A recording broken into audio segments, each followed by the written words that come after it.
Welcome to 2 Cents We See Scary Movies, the podcast where we dive into horror films one theme at a time. Each month we pick a theme and every movie we review fits within that theme. Sometimes perfectly and sometimes, well, we do our best. I'm Talon, the one who would absolutely start a true crime podcast if I found something suspicious in my dad's shed, because why call the cops when I can monetize my trauma? And my co-host is Dan, who would find out his dad was a serial killer, shake his head and say, man, and here I was worried I'd inherit his bad knees, then carry on like it was just another Tuesday. This week we're talking about The Clovehitch Killer, a movie that reminds us that sometimes the scariest thing isn't a masked slasher, it's awkward family dinners. Let's get into it. Alrighty, so as stated, we have The Clovehitch Killer this week, 2018 horror/thriller, directed by Duncan Skiles, written by Christopher Ford, and stars Dylan McDermott as Don Burnside, who is the father, Charlie Plummer as Tyler Burnside, the son, Samantha Mathis as Cindy Burnside, the mother, and Madison Beatty as Cassie, which ends up becoming Tyler's friend. And we have an IMDb rating of 6.5. Is this, by chance, based on a true story? Sort of. Not that I'm aware of. There isn't an actual Clovehitch Killer somewhere? It's very possible. I can look it up after. Yeah, it just feels familiar, the name Clovehitch Killer, but it could just be from the movie. It could be just from the movie, or there could be something similar. Right. You know, like, who knows? I mean, there's like, thousands of serial killers, they're running out of names. It's like hurricanes. They're running out of names. Right. Hopefully we don't have a serial killer hurricane anytime soon. Okay. They usually live in Florida. Right. It'd be some sort of like sci-fi movie, like, Sharknado. Oh yeah, Sharknado. But with serial killers and a hurricane. That would be fantastic. Yeah. Alrighty, so we start the movie. We have Tyler narrating a little bit of what's going on, like, in his life. When the title screen comes up, he's discussing a little bit about the legend of the Clovehitch Killer, and that the reason why he was named that is because it seems to be his favorite knot, because the victims would always be bound and tied up, and that was usually the knot that he used. He states that the first murder that he knows of took place before he was born, and killing stopped 10 years ago. He's what, 15, would you say? 14, 15, somewhere around there? Yeah, somewhere around 15 or 16. Well, he was driving his dad's truck at one point in time, so 15 or 16 maybe. Yes, probably 16. Because I think most states you have to have your permit at 16. When he's discussing all of this, we see like a bunch of people like in the field, and there's a bunch of pictures, and it's basically a memorial that they have every year for all the women that were killed. We see mom, dad, Tyler, a whole bunch of people. So after the title screen, we're brought to a scene where Don is teaching his troops how to display the troop flag. He's like, oh, let's have a round of applause, and does the dad joke of clapping and moving his hands around, kind of a little bit of lameness right there. Right. And I think it's kind of good that they're just trying to give this character some humanization. Yeah, I know you didn't want to. I liked that he was that lame, really involved dad, even though he was a bad guy-ish. I don't know if I say ish. Spoilers! Okay, God! I'll take that part out. Shit. I feel like anybody that's watched this would kind of have an idea. He's right there on the front, on the picture of the movie. But anyway, like before I even started watching it, I kind of knew. Well, that's the thing. I mean, I liked the movie, but it didn't leave so much to the imagination. Right. It's kind of like, here he is. Now we're going to show you why we think this. Like, right. you already told us. There were some things in there that I do have questions about that they did not talk about in the story, which I'm fine with. It wasn't one of those things like, why didn't they tell me this? Or why don't we know the reason why the lake is evil? Or, whatever. But they were just like, I was like, I wonder. Because there were just like, and I'll talk about it when we get to them, but there were parts of the movie where I was just like curious if there was something more there, but they just kind of purposely didn't let us know because they wanted us to wonder. Yeah. That one was very obvious. Who the Clovehitch Killer is incredibly obvious from the moment that you see the dad and the movie starts. Yeah, and I think that's my biggest critique of the movie. Mm-hmm. But we'll get to all that. Right. So after, the lame joke, we see Dawn and Tyler loading up their pickup truck, stops, and he tells Tyler that he's not able to go to scout camp because he's got some rising costs for Uncle Rudy's insurance, which is Dawn's brother, which you later find out he's in a nursing home. Tyler's not very happy. And he's like, it's going to slow down my career path because the recruiter said that I really need to have it on my resume. Dawn is just saying, hey, it may not be this time, but we'll definitely get you in those Mach 16s or whatever, you'll be fine. And, Tyler's kind of down in the dumps, and as he's putting stuff into the truck, Dawn throws him in a half Nelson and just starts saying, say it. Say it. And Tyler's like just kind of hesitating. After a minute, he finally says uncle, and they end up finishing loading up, and after that, they're kind of joking around with each other a little bit. Some physical man-on-man, kind of made them happy. So now we see Tyler and Dawn driving. Dawn's driving. And this part of the movie really disappointed me. I know they're just driving in a truck, but there was no action music and no action montages of them driving. I was thoroughly disappointed. I really wanted like Slayer to come in and like playing Rain of Blood and just have all those really quick Michael Bay action like car shots. But no, they're just driving down the road. I was really looking for that kind of rock music that has no words and they could get away with playing without having to pay anybody for it. And then you're seeing shots of hay right? and trees. That's what I was looking for. Yeah. So as they're driving, there's like a little turtle walking down the road, and they drive past, and they just kind of show Tyler being a good kid, and he goes over, picks it up, and moves it to the side of the road. Yeah, I also got the feeling that the dad was probably like, oh, we got to move that. Because that's how the dad is. Yeah. Really. The dad is very helpful. I felt like, the dad was like, we got to go around him, but we got to pull over and make sure he's safe, son. And go out and move him. And animals versus people. Right. I get it. So now Tyler gets back in the truck and they take off. Now the next scene, we see him laying in bed, and he gets a text on his flip phone from someone named Amy saying, you ready? And so he gets up and he goes and steals his dad's keys. And he was super loud about that, by the way. Oh, absolutely. I totally would have woken up. Yeah. I mean, I don't know if I would have, but I felt like that was really loud. Yeah. I can sleep through a dump truck, but if you move anything, I'm going to know it in my room. That's just how I am.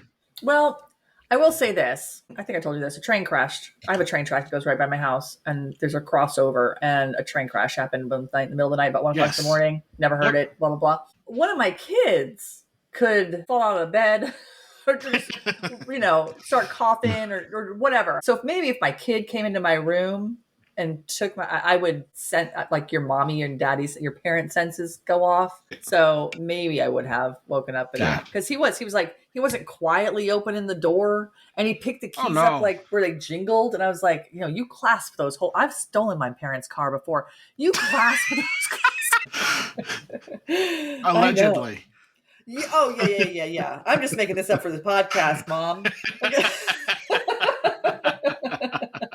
Those are some stories, though. But anyway, I have a story about sitting around a hole in just my bra and a big pile of urine that goes along with stealing my mom's car. But anyway, there you go.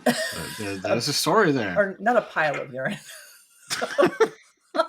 A pool? Maybe a pool? A pool, yeah. I had to pee really bad and I just couldn't hold it anymore. Anyway. Okay, so he ends up going to the truck and he takes off a magnetic business sticker. And, the car also, it's not quiet when it starts up, because a lot of cars, it's an older truck, probably, I don't know if it was a diesel, but I mean, it's a loud truck. And so he ends up meeting up with Amy in a parking lot. They're just kind of sitting there talking about how she's not allowed to get her license because her dad is like all crazy controlling and stuff. And so Amy's like, oh, I like you. And she leans in for a kiss and they make out for a little bit. And so she wants to move the seat back. And when she reaches for the lever, she pulls out a picture, what appeared to be of a naked teen that is bound and gagged with like rope and like a ball gag. And her shirt is up. So hopefully she was of age. Otherwise, we're all going to prison. Right. Because it was definitely had some bare breasts going on.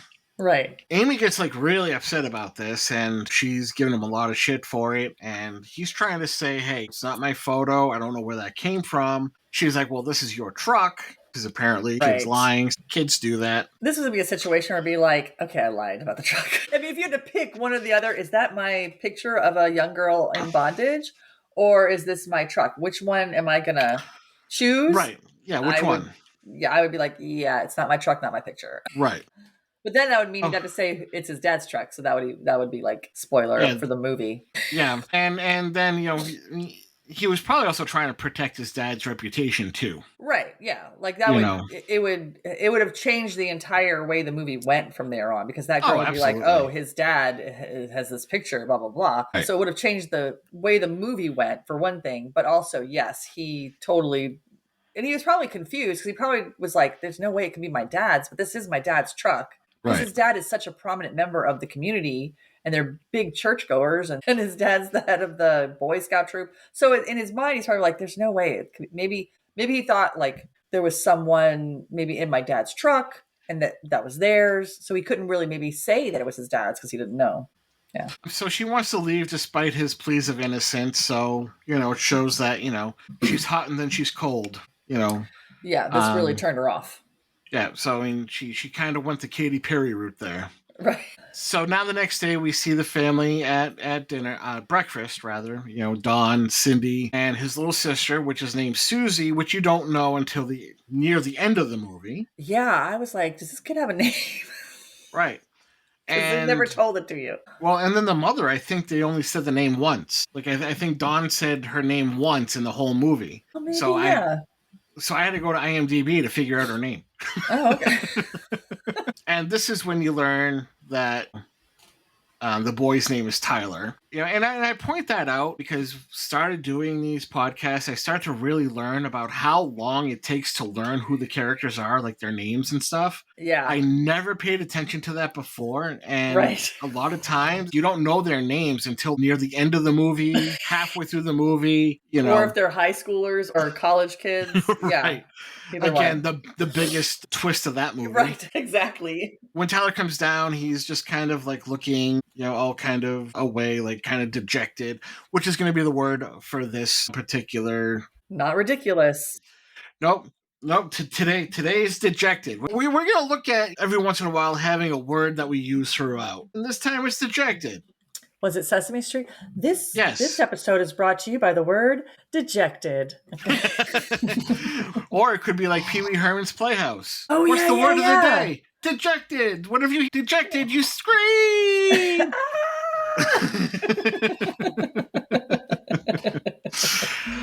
I forgot about that. So Tyler looks like he's hiding something and just kind of like moping around, and the family's talking about going to pick up Uncle Rudy, and he kind of's like, hey, I can't find my keys. Do you know where they are, Tyler? And Tyler's like, yeah, no, I'm good. And he's flat out lying, so like he's going to hell for that. Right. Because that's what happens when you lie. Mm-hmm. So now they somehow find the keys, because all of a sudden they're driving away, and they go to pick up Uncle Rudy, and apparently he's in a wheelchair. He seems to be nonverbal and paralyzed. Mm-hmm. I mean, he's not a main character, but it's one of those things where they introduced him and they use his story later on. So I mean, right. It's better than some movies that we've seen where they just add something and then they don't explain it. Right. This at least has a function for the story. So they get everybody in the truck, and there's still, disappointingly, no action music. I will say that this movie didn't really have a lot of music to it. No. And I'm sure they did that on purpose. But when going through the movie, like, it just kind of felt like that there was something missing at times, because there was no music. You're right. I didn't think about it. That the fact that because I mean, I know there wasn't a lot of music, but I didn't think about the fact that that might be what was missing from it. Although I didn't mind it. I didn't mind the fact there was no music. But typically you have some kind of lower background music, especially in particular scenes. In some scenes you would have very prominent music, like driving scenes. But but yeah, there was a big lack of music. I didn't even think about it. Yeah. So they're in church, and it's like one of those rocking out churches, because they Mm-hmm. got guitars and drums. And apparently, Amy is a backup singer because she's Mm-hmm. up on stage. Cindy is sitting with Uncle Rudy while Don is interacting with everybody, just making his greetings and whatnot. Tyler tosses a glance at Amy, and she's looking around the room, and then she kind of locks eyes on him, and then she looks away in disgust. Tyler kind of looks sad and dejected. So now we're outside, and a friend runs up to Tyler, and we find out that his name is Billy. I did not like Billy. Yeah, Billy was kind of an idiot. Billy was a dick. He was. He was an absolute dick. He ends up pointing out a girl that's sitting across the street, a little redhead, and she's just kind of sitting like on a stoop, and she's just writing some stuff down and whatnot. And Tyler's like, oh yeah, I know her from school. It doesn't sound like that they really interact with each other at school. It's just someone that he knows from school. Right. And so Billy's like being that really great, upstanding Christian, stating that she's a sick, disgusting person because she doesn't go to church. And he's spreading rumors that she banged 5 football players. Right. I don't know if that means all at once or one by one, like one an hour, one a day. We don't know. She just apparently banged 5 football players. And so Tyler is like, you must really like her. And Billy's like, oh, that's sick. He's like, that is her mother left to be a stripper. We should pray for her or call the cops. Because those are the only 2 options that you would have when dealing with somebody that you might not like, is you can either pray for them or call the cops. Right. In some cases, you could probably do both. Right. But Billy thought it was sick for other reasons, I'm sure. Oh, yeah. I'm very much sure. Because she was a girl. Right. Tyler is called away by his mother. That's when we find out that his name is Billy. She's like, you can play with Billy later. So as Tyler's getting into the car, he looks over and he sees Amy. They kind of look at each other, and she's still looking disgusted. And he gets in the car. Now we see Mom couponing at the house, and Tyler gets a text, and he looks down, and he gets a couple texts, and Cindy's getting kind of pissed, because he's focusing on his phone while she's trying to talk to him, which I understand. It's one of my pet peeves. I usually get on my daughter's case for that too. So, Cindy's well in her right. Don's outside, and it looks like he's in his shed. Tyler's like, why does he get to go outside and get out of couponing? Which I get too, because why does everybody else have to do couponing, but Dad doesn't have to? Get your ass in here, start couponing, son of a bitch. Right. And Mother just states that he's got his hobbies, we got ours, and that's that. As they're speaking, the phone's still going off. We see really quickly that it's Billy being judgmental about the porn pic and calling Tyler a perv. Right. And Mom gets even further angry because Tyler really wants to look at the phone. And Tyler just finally gives up and just puts his head down on the table. I'm not sure if this is supposed to be the same memorial as the beginning or if it was a year later, because they have a memorial every year for the people. Right. And it was just like kind of randomly there. So it doesn't really explain that a year had gone by. Mm-hmm. Or if it was just kind of like a flashback, because this movie does kind of do a momentary flashback towards the end. So I don't know if that's what this was, but we see Don, Billy, Tyler, and Amy at the thing. They're just kind of like looking at each other a little bit. And Tyler locks eyes with Amy, and she ends up getting up and walking away. And he meets up with her. And she's kind of upset that he's talking to her and following her because of all the stuff that's being said about her and him on her Facebook, or what she says social media, because, we don't want to, get rights involved. She's like, I only texted one person and it blew up. He's still like saying, hey, it's not mine. It's not mine. She's just like, whatever, and walks away. And, he's just like, well, can you at least tell people that it's not mine?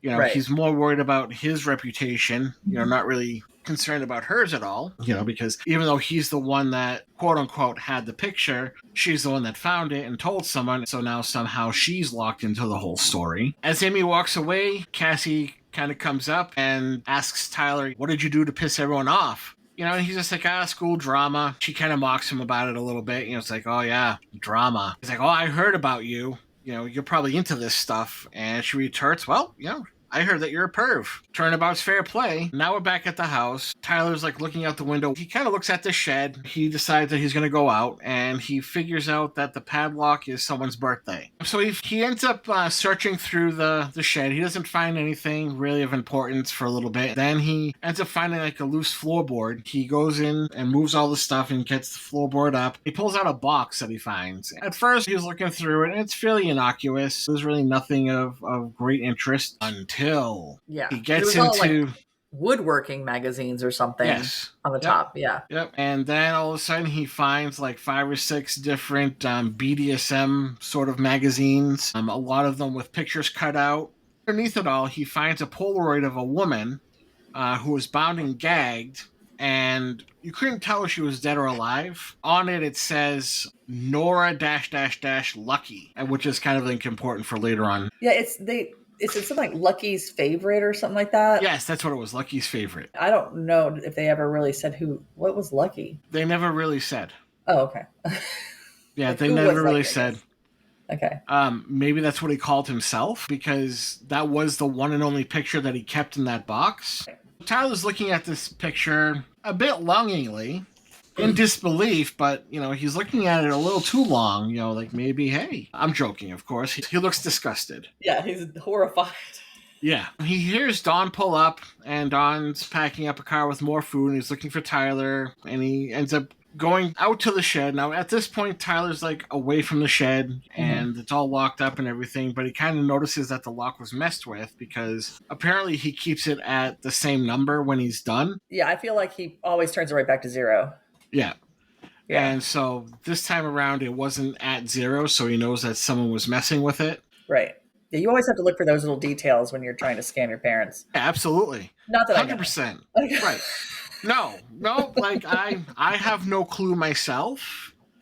But when you're going through your parents' things, you definitely want to make sure that you put them back. Like, you take mental notes about where things are. Yep. And absolutely. You make sure that it's put away in the right spot. I mean, so I this hear. This is what I learned from TV shows and movies. Yeah. Right. It's good to know those things. It's we could probably do a podcast teaching children how to. That would go over great. Yeah. That would be awesome. Might as well just teach them the Anarchist Cookbook while we're at it. Okay, so this set of scenes actually kind of like confused me, because like Tyler's outside, and then first they're at the kitchen packing up food. Then all of a sudden they're at the house, and the mom's leaving with the food. And then he's in the shed. Then Dawn pulls up. Then Tyler's gone away from the shed. Dawn finds out that the lock was messed with, and now Tyler's in bed. Right. All of that just went by real quick. Yeah. Yeah, it was just all kind of like, smashed together a little bit.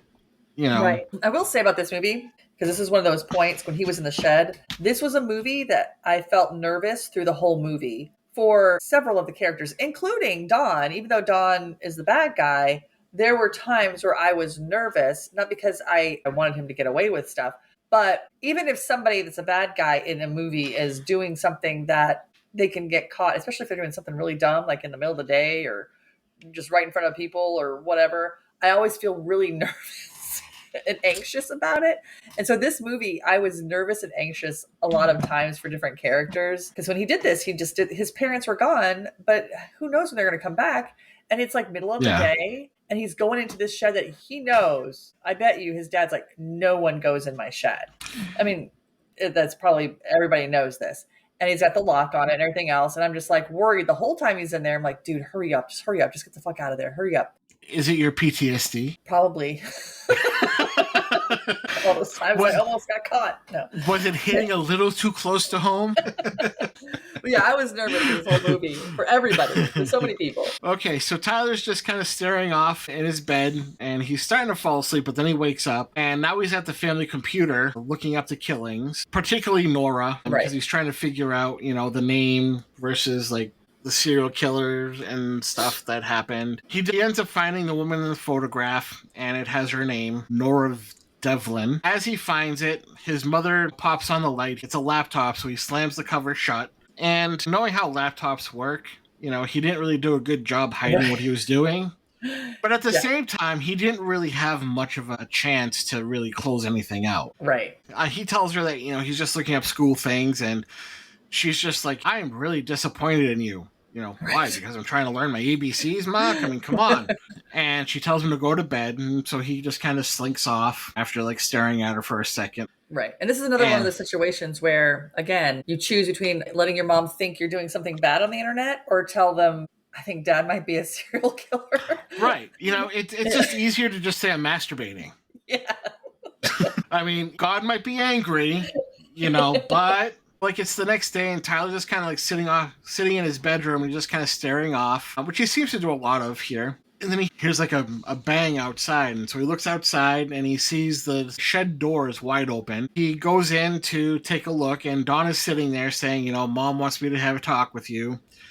So Tyler looks down and he's looking around the room and he ends up looking over at the floorboard that he had lifted up. Dawn hands him a beer and he's like, hey, I know you took the truck. And he's like, I don't care, but, your mother's going to have a cow because, Uncle Rudy, his situation, she's like deathly afraid of you driving. She doesn't want you to end up like him. So, Mom's going to have a cow. She finds out. And starts to talk about the computer. And Tyler's like, I wasn't doing anything. Dawn starts having that really awkward dad talk about sex. Tyler is naturally very uncomfortable about this. Dawn starts giving Tyler the Jesus Christ version of the birds and the bees, saying like your body's a temple, don't get it dirty. It's okay to have thoughts, but it's not okay to look at pictures. Fantasy is good.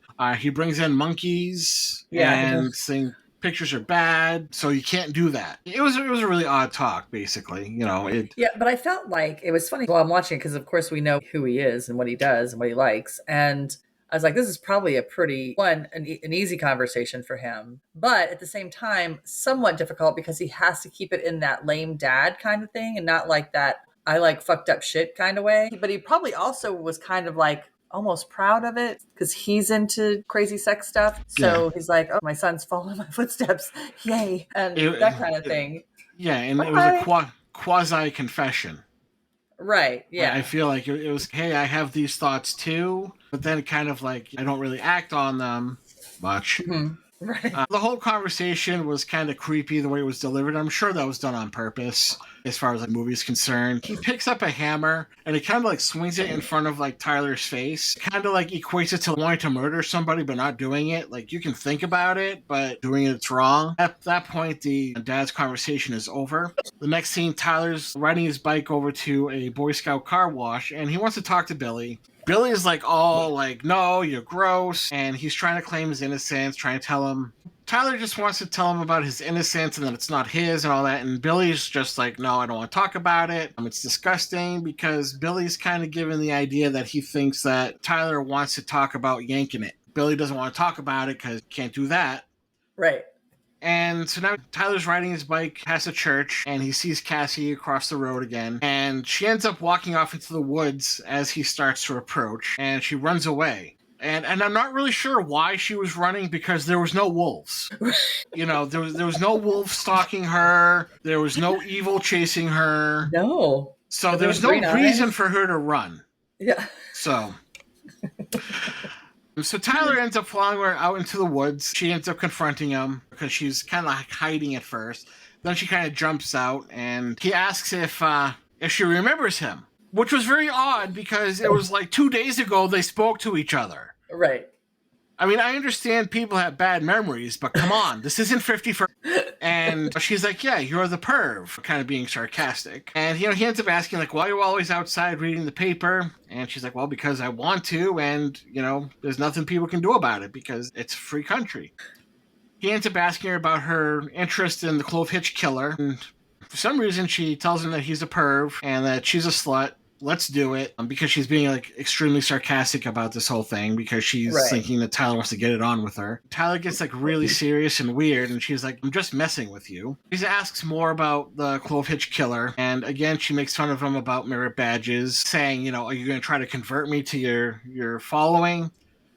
And he says that the memorial's gotten to him because he's really thinking about everything. She ends up agreeing to meet with him at her place, and she says, bring cookies. The next scene, he arrives at her house, and an older lady answers the door. He gives her the cookies, and she calls Cassie down. Cassie explains that the lady is someone who used to work for the police department, and she made copies of cases, and she wrote a book. He asks about Polaroids, if she ever came across any Polaroids, and she's like, oh, because everything's digital that they found. The only thing that they were able to come across and find was... Right. I just thought it was an odd question because, I mean, I guess it's not totally odd because he's asking because he found that one Polaroid, but all the pictures that she had were pictures like crime scene photos. Yeah. And they wouldn't be taking them with Polaroids. No, it would definitely be digital photos. So she just says, hey, I want to try to find this guy because I want to put a stop to it and everything. She pretty much knows the case pretty well. She's been researching it for quite a while. Right. And they both kind of disagree about him stopping because Tyler's convinced, oh, he stopped 10 years ago. And she's just like, no, serial killers don't stop. They just go dormant, which is mostly true. Or they get locked up or something for something else or die. Yeah. Yeah, or if like he has a really, really bad back and can't move. Right. So she's convinced that he's still alive. So now we're back at Tyler's house, and they're having family time. This family, I'm sorry, they spend way too much time together when they're at home. Like, It would drive me absolutely crazy. Like, I would need to be sitting in my room by myself at some point. But everybody's up each other's asses, basically, in this household. Right.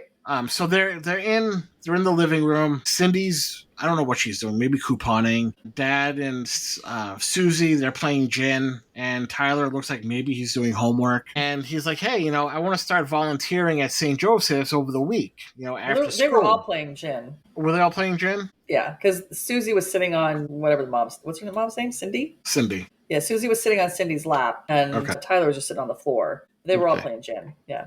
All right, so I'm just making shit up. Yep. And Cindy is like, I don't like that idea because that's family time, which again, they spend way too much time. So the kid needs a break regardless of what he's doing. Right. But Cindy's like, that's family time. At that point, Dad's like, gin, and everybody's like, oh, Dad cheats.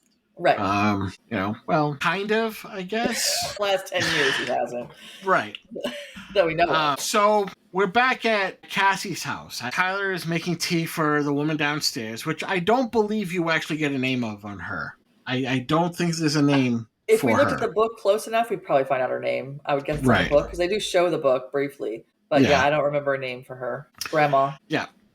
So after that, they're upstairs and they're looking through the box of evidence. They're just kind of like just going through everything kind of quietly. And after a few moments, he ends up leaving the house. And who do we see down the street in a truck and a baseball hat? Dawn. Dawn is stalking his son, trying to figure out where he is. So now we see Tyler in the bathroom brushing his teeth. And Dawn comes in and is like, you lied. Who were you with? Tyler's like, no, I was doing this, and this. And Dawn's like, nah, don't be messing with me. It's a girlfriend, isn't it? And he's like, all like, fake. Kind of like Corey Haim, Mario Lopez, like fighting. Yeah, he's that attaboy little punch in the shoulder. You got a girlfriend, yay! Yeah, and he's like, I'm not really concerned about you having a girlfriend. I'm just more concerned about you lying, especially to the mother. And Dawn's like, you need to invite her to dinner, so we can meet her, just so everything's cool. Tyler's like, yeah, I don't think that's a good idea. Dawn's like, nope, this is gonna happen. So that was a little weird. So Cassie and Tyler are now back at Cassie's house, and they're kind of sitting and they're just looking through the box more. And he's like, hey, I got a question for you. And she's like, okay. He's like, do you want to come to dinner at my house? She's like, no. And she's like, why? And he's like, well, my parents think that we're dating. And she's like, we're not dating, right? He's like, yeah. No, I understand. Yeah. That's fine. She's like, they're not going to try to convert me, are they? And he's like, no. She's like, well, what do I can talk about this, and this. He's like, well, you can talk about this. Well, just don't talk about anything. So what are you going to do? Sit at a dinner table while they're asking questions, just like stare at them? So she agrees. So now we're at Tyler's home at the dinner table, and Mom asks her what kind of church she goes to, and she's like, oh, no, I don't go to church. I'm an atheist. Really kind of looking at going into Wicca. And the mother's like, that's nice. That's the one about nature, right? And Dawn starts talking about something, and then she's like, oh, no, no, no. She's like, I'm just joking. I'm fine. And so everybody's like, oh my God, thank you so much. She starts beginning to tell her story as far as like her mother and dad and everything. Tyler cuts her off because she's also talking about the old woman that she's living with. She's going through talking about how she used to be a secretary and everything. And Tyler's like, oh, no, no, it's her grandmother. She worked as a secretary. And Tyler's mom's like, let her speak for herself, man. Right. And so they ask, how did Tyler ask you out? And she's like, well, it's almost like he didn't. He was so smooth. Cindy starts talking about how Don did the same thing. So he's kind of like the same way. Kind of almost like, even though this didn't go anywhere, it was almost like kind of connecting Don and Tyler together in a sense. Right. Kind of like earlier, like with the talk in the shed. Yeah. Like almost like they're kind of like one and the same almost. Yeah, because she was like, basically like, oh, just like his dad, he was a smooth talker too, and blah blah blah, and that comparison, yeah, that happened a couple times. And so they have some lovely banter about that. And so now Cassie just kind of bluntly asks about the Boy Scouts and tying knots. And Tyler's like, what the hell? And Don kind of stutters for a second, but then he's like, with technology, we've been talking about more like computer tech badges and things like that. He's like, but yeah, he's like, I love the classics and not tying. It's really great. And Tyler's like, hey, can we stop talking about this? He's just like, Don's just like, she asked. At that point, Cassie apologizes for the joke. I was just saying, the reason why this makes me nervous is because these people, as much as you hate it, they're not stupid. So, he's kind of starting to put two and two together, even though he really isn't giving it off. But there is a thing about him that, I don't know, you can just kind of feel it almost. Like, I know what she's getting at. Well, the whole thing is definitely cat and mouse. Yeah. And they know about each other, and it's like, I know that you did this, but, you're not doing it now, so I can't prove it. Mm-hmm. And on the other side, it's like, I know but, there's nothing going, you're not talking about it, so, like, and I know you can't prove it. So... Right, because with him catching his son or knowing that the son was in the shed, and now the girl asking about knots, it's just, I'm sure he's catching on. Yeah. Cindy tells her, oh, you're the best girl that he's ever brought home. And Don's doing like the damn dad jokes of, she's the only one he's ever brought home. Ha ha ha ha ha. And, really making the kid feel great. Right.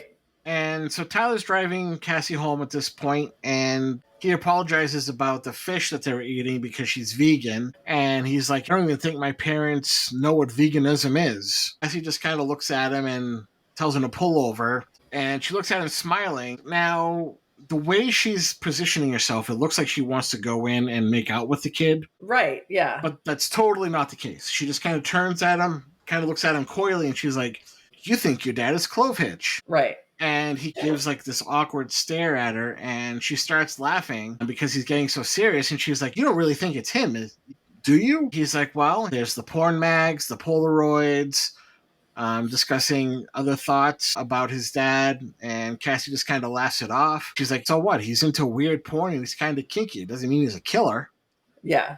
And she's so then very much like laughing it off, like that's ridiculous. There's no way your lame ass dad could be doing this. Right. And so they end up driving off. And now Dawn, Cindy, and Susie, they're all doing the dishes. And Tyler walks into the house, and he's watching them for a minute. And then all of a sudden, he joins them, which I don't know how your family was, but I never really danced when I did dishes or at all with my family. Well, when my sister and I do dishes, a lot, because whenever we have big family, whatever, the two of us are usually doing dishes. And typically we end up singing like songs from the 90s and whatever while we're doing them and joking around and shit. But it's not the whole family. It's just me and my sister. But are you dancing with each other? No.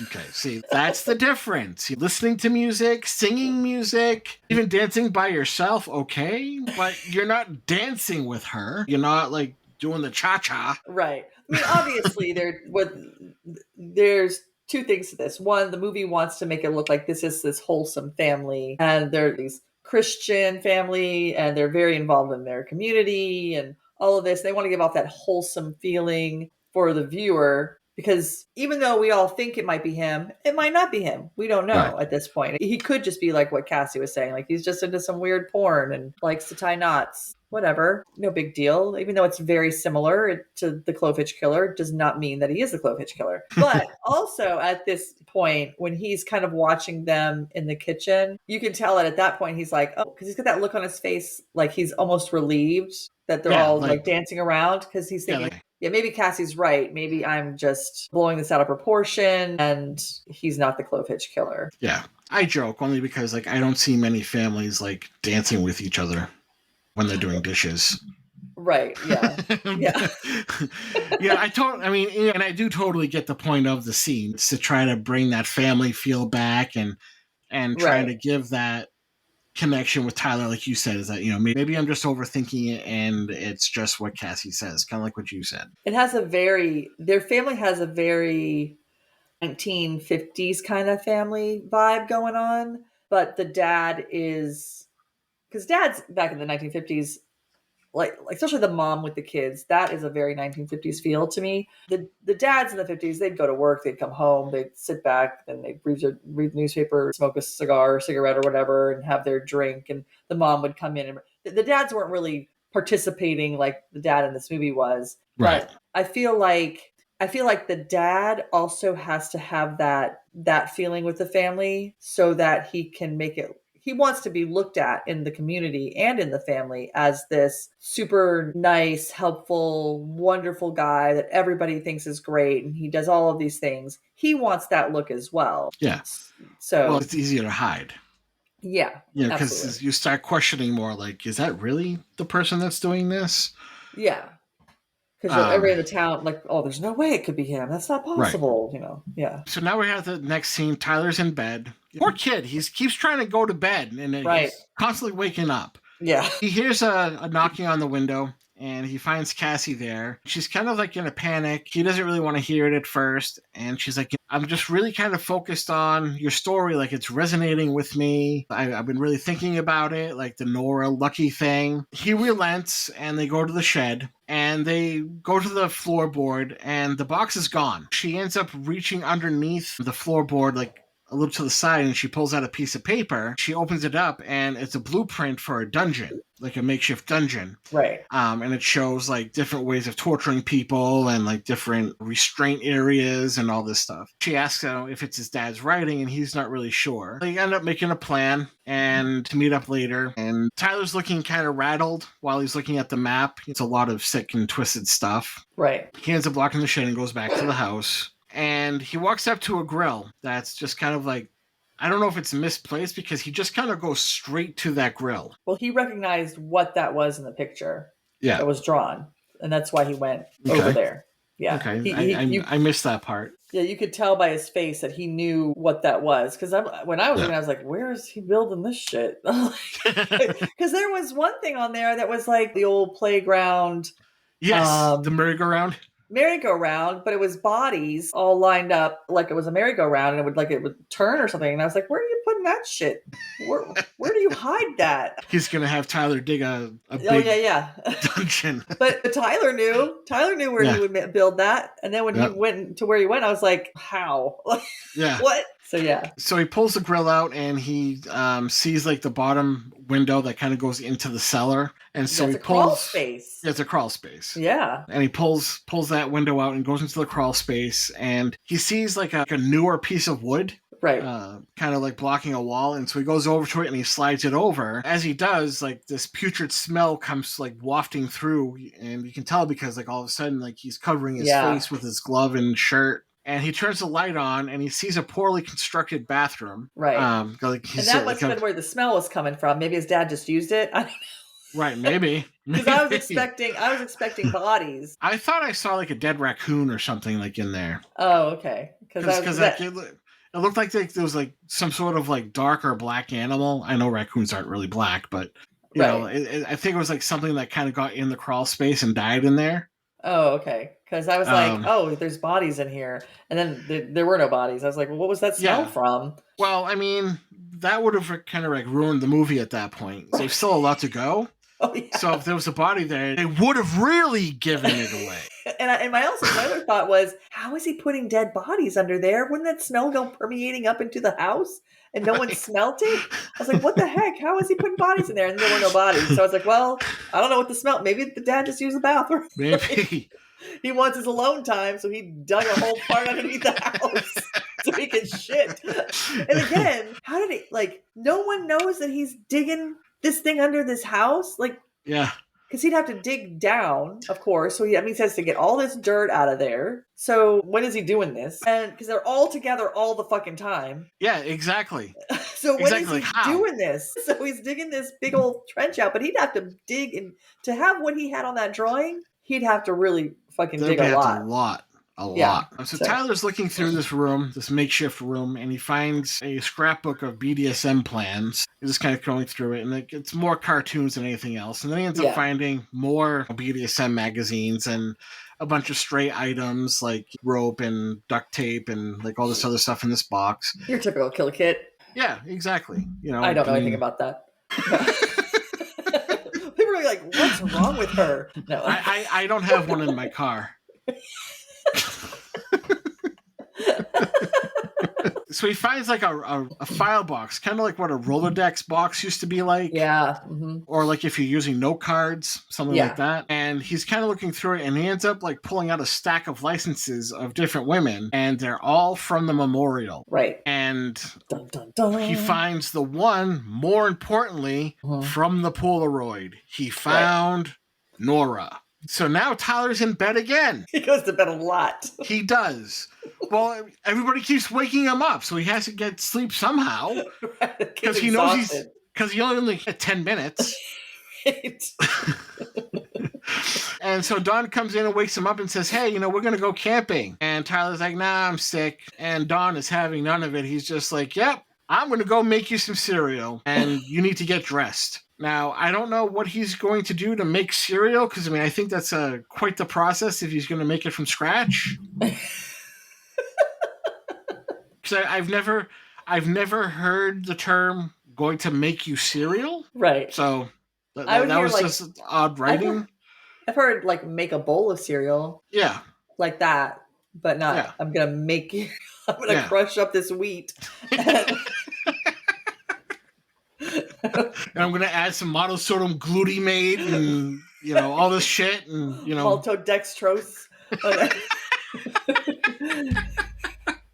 Yellow 45. I don't know. Whatever. Okay, so now we're at the next scene, and, we see the truck driving, and it's Dawn and Tyler, and Tyler's looking in the seat, and he's looking all dejected. And we finally have driving music. Oh, yeah. It's just not action music. Yeah. It's appropriate driving music. Like if you were in the car listening to it, right? Right.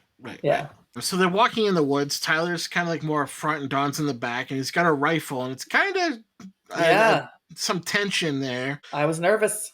Yeah, me too. On that particular scene, because the way Dawn looked and the way he was carrying the rifle, I'm like, oh, this is where Tyler meets his end. Right. And I think Tyler was kind of feeling it too, the way he looked. And he ends up asking where they're going.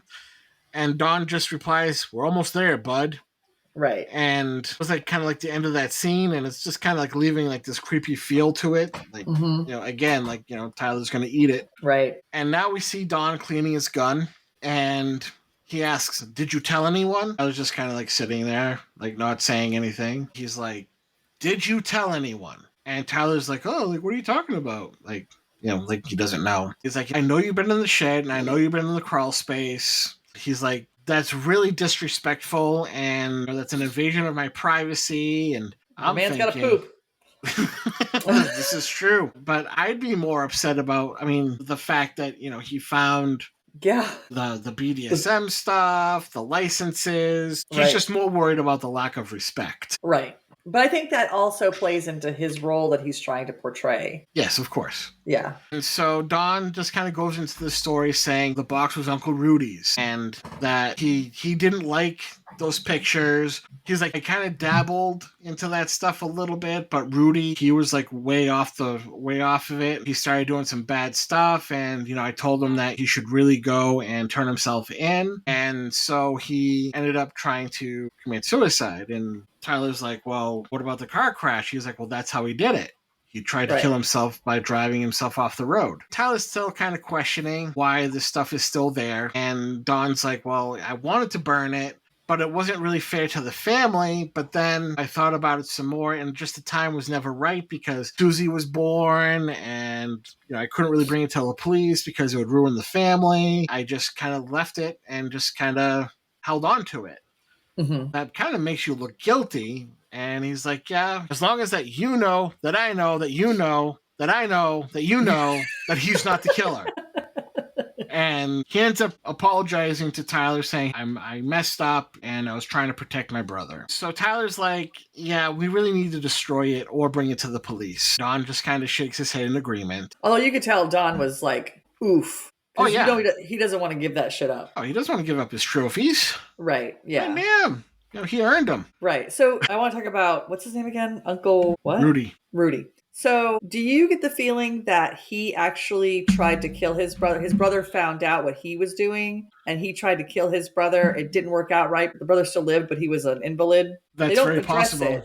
No, they don't address it at all, but that would make sense. That was the feeling I had about that, was that his brother found out. And then, of course, he was then able, if anything ever happened, use that as an excuse, especially since all the killing stopped. Yeah. For the time that his brother has been an invalid. So he could, if he ever got caught, he'd be, okay, well, it was my brother. And I was protecting my brother. It was dumb, just like he's doing with his son. He's telling his son this. But part of me thought, I wonder if he tried to do that. And then it just ended up the way it did, and they just left it at that. That makes total sense. That there was kind of like a subplot that wasn't really explained, but could actually, very much go that way.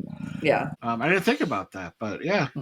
Yeah, and again, it was a subplot that I felt like this, and there's another one where I felt like it didn't have to be explored necessarily, but it just kind of gave you that feeling like, oh, this could be what it is. Like, it didn't bother me that it wasn't explored. Yeah, no, it was definitely like one of those things where you don't really think about it, but it could be like the armpit hair. Right. Where it's there, you don't really think about it, you kind of question it, but it's not so like in your face where you're like, oh, they left this empty. Right. Or you need somebody else to tell you about the armpit hair. Right. Right. Yeah. Right. That's kind of like how I feel about this is, you just explain that to me. It's like, oh, yeah, armpit hair. Makes sense. See, people are really going to have to watch like all the other movies to be able to catch all the throwback jokes. Right. We're back at the house and they got a burn barrel going and Don is like throwing all the stuff in the fire and he's like casually looking at it all like, I'm throwing my stuff away. Yeah. And it was an odd way. I'm like, why don't you just throw that whole fucking box in there? Why? Yeah. It was almost like he was trying to reminisce a little bit as much as he could as he was throwing bits and pieces of it in the fire. Yeah. And like, just throw the whole damn thing in there, dude. But of course he didn't want to. But so finally he ends up dumping the rest of the stuff into the fire. And the last thing we see is all the licenses going up in flames. Right. So goodbye evidence. Yeah. And Tyler just kind of stares at Dawn, as Dawn watches the fire. The next scene, we're kind of like in a room, like almost like a conference room in a sense. Mm-hmm. And Dawn is teaching the scouts how to tie a knot. You have Tyler, Billy, other scouts there. He happens to open the door and Billy points her out to Tyler. Tyler's kind of surprised that she's there. She's upset that Tyler didn't come get her or tell her that he was going camping. Mm-hmm. And she states that she went to the crawl space. And Tyler's like wicked upset about this now. Because now the roles have switched. She is convinced that Dawn is the Clovehitch Killer. Yeah. And Tyler's like, no, it's not the case. How did she find out about the crawl space? I didn't That's a know good how question. She figured that out. Maybe she followed him or was watching from afar, because there seems to be a lot of that too. Right. But it really wasn't explained on how she knew where the crawl space was or what was there. Yeah, how she figured that out. it is one of the few plot holes in this movie. Right. So, anyways, their roles switched. All about Don being the killer, and Tyler's like, "No, you're silly." Yeah. And she's like, "Well, what did he say when you asked him?" He's like, "Well, the whole thing's a fantasy, and that it's not real, and he just has thoughts, but he doesn't do anything. It's just weird stuff." She pulls like a bunch of papers and evidence, and Tyler like immediately knocks it out of her hand, spilling all the stuff all over the floor. So they kind of scramble to pick it up, and Billy comes out. He's like, "What are you guys doing?" Mhm. And he picks up one of the pictures of bondage, and all of a sudden he gets like this look of disgust on his face, like, "You guys are gross." Yeah. And Cassie's just like, "Come out of the closet, man." Right. Billy's like, "Oh, you slut." And he lunges at her, and Tyler stops him, and they get into a bit of a fight. So now Tyler's in an office, and he's got ice on his eyes, and I believe it's the pastor. He's getting all motivational, like, "Where's Tyler? This isn't the Tyler I know." Right. I hate it when people do that shit. And he's just going on, like, "The Tyler I know would do this and this and this." And then, Tyler's just like kind of sitting there, like looking down. The preacher's just like, "How's home?" And Tyler hesitates for a bit, and he's like, "It's fine." And so now we're back at home, and Tyler's putting on his Boy Scout uniform, and he gets a knock at the window, and he comes across a note that says sorry. And he opens it up, folds it back up, and puts it in his pocket. Right. Now he's getting dropped off at the bus station, and he's thanking his dad for getting him the ticket for camp, even though they couldn't afford it. He's like, I know how important this was to you. I just wanted to make sure that you were able to go. They end up saying their goodbyes, and Tyler's on the bus. We're back at home with Cindy and Dawn and Susie. Susie's like, "When's Tyler coming back?" The dad says, "2 shakes of a lamb's tail."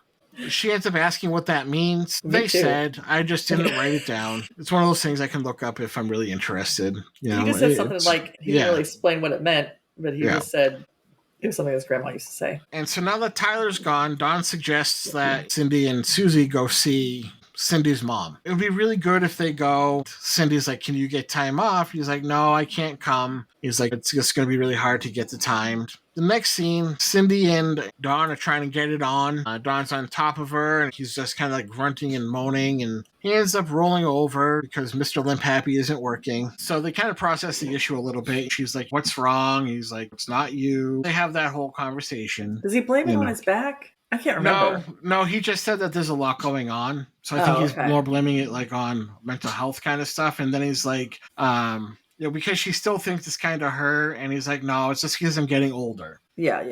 That's why I think I inferred it was his back, because he says, "I'm getting old." Yeah. Yeah. But really, so when they burnt all of his stuff, that was his undoing. Because that was keeping him together, because he could go and revisit it and whatever in the toilet room. And he would find motivation. Right, but it kept all of his desires to go out and kill at bay. This is when they burned it all up and he didn't have that stuff anymore.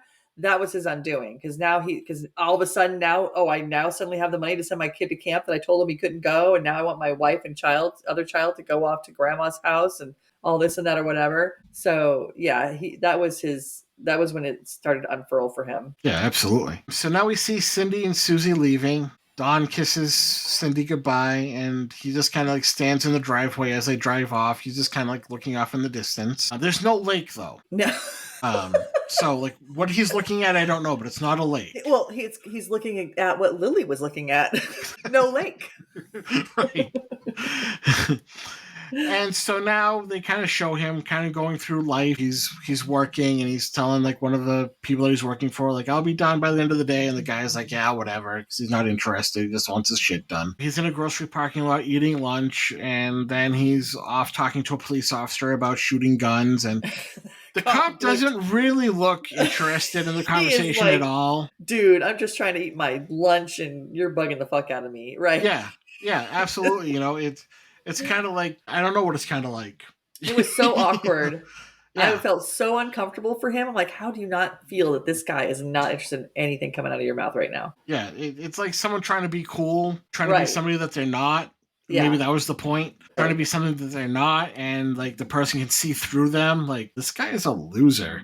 Yeah. That's pretty much what this scene was. Because at first I thought when that scene first came on, I feel like he's known throughout the town and everybody loves him. And I thought, oh, he's probably really good friends with the cops. But then it went on and I was like, oh, this cop is so not interested in what this man has to say. Yeah. Yeah, he was very just abrupt, like, yeah, dude, get the fuck away from me, basically. Yeah. And so now we see Don in the grocery store, and he's walking down an aisle with this woman who's walking up the other way. And they have like a little meet cute moment because they both go to reach for the same freezer. Right. And they just kind of like glance at each other, kind of like laugh it off. So he lets her go first, and then he grabs his stuff, and he Well, kind of like, actually, in this part, and I thought, and I had when I was watching, I was like, how does he even know? So the way she was coming in, the door would open in her face. yes. So he was like, here, I'll get you yours, and then I'll get mine. So he grabbed a bag of, I don't know, French fries or something, and handed them to her, and then he took a bag for himself. And I'm like, is that the only thing that's in this section of this freezer? I'm like, how do you know that's what she wants? Right, because she never said. No, they And just go usually for the same freezer. And usually when you go to the store, at least around here, you have the different types of French fries. Oh, you yeah, have the all crinkle different cut, kinds. you have shoestring, you have waffle, you have curly. Right. And she didn't say what she wanted. He just grabbed a bag of fries and said, here you go. Yeah. I was like, So how good. do you know? Another good point on that. So as The menial stuff that doesn't matter. yeah. And so they start walking off, and he just kind of glanced back real quick. Nothing to really be concerned about. Just kind of a quick glance, and just kind of walks off like a normal human being. And so now they're at the registers. Dawn is in back. She's in front. The camera's more focused on him, and she's kind of like a little bit blurry. Right. And he's like, oh, yeah, I'm just buying flowers from my wife. Because they're in different aisles, and I'm not even sure why he needed to say that. Because it's not like the cashier asked him anything. Right. Or he's just like, yeah, I'm just buying flowers for my wife. Right. So they're outside again. It's probably just something to go into playing into his role. Like, he wants people to think that that's the kind of guy he is. But then that's also weird, though, because, like, I don't randomly go up to, like, the cashier and be like, yeah, I'm buying some Doritos because I'm going to have Doritos later. But you're also not a serial killer. This is true. This is true. I also think, because we're going to get into something else here in a little bit, I also feel like part of it is letting people think that he is a certain way, but I think he's also trying to convince himself that he's a certain way. Yeah, that makes sense too. And we'll get into that in a little bit. So now Don is on a street, like a random street, and we find out that he's on the street where this woman lives because he's watching her and he's like taking notes. And he was also, when he left the store, he was watching her. Yeah. He walked out with her at the same time, and he was a little bit behind her, but he was watching her all that when she was walking in the parking lot. Yeah. So now we're in the next scene, and he goes into his attic, and he's looking through some boxes, and he comes across his old friend, the Polaroid camera. Right. And he looks at it like he hasn't seen his best friend forever, and he's all like warm and fuzzy. Next, he is downstairs, and he's putting like this really, really large clamp on his doorway, and he ties a red knot, and it happens to be the Clovehitch knot. We see that he's in high heels, a red dress, this really weird mask, and he has himself tied up. He kind of figured out a way to tie him up a little bit. Now, remember, this is Dad, Boy Scout, Christian, pillar of the community guy, who's kind of like against some of this stuff, and he's all about it. So as he's doing this, like he ties a rope kind of like around his neck, and he's kind of like leaning forward, and he set up his Polaroid to take pictures of himself. And I don't know, maybe that's a form of masturbation for a serial killer. Instead of killing someone, you pretend to kill yourself and jerk off to it. Well, I think what he was doing, my thought here was that I think he's trying very hard to not get back into what he was doing. And I think I agree. He lost all of his pictures, he lost all of his stuff. So he thought, well, if I can make myself look like a woman, he probably didn't do that before. This is something, well, I'll just go ahead and dress like a woman, hang myself, take pictures of it, and maybe that will be enough to keep me satisfied. Yeah. But then he is not satisfied. But I think I'll give him credit, he was trying real hard to stay the way he's been for the last 10 years and not fall back into doing what he was doing.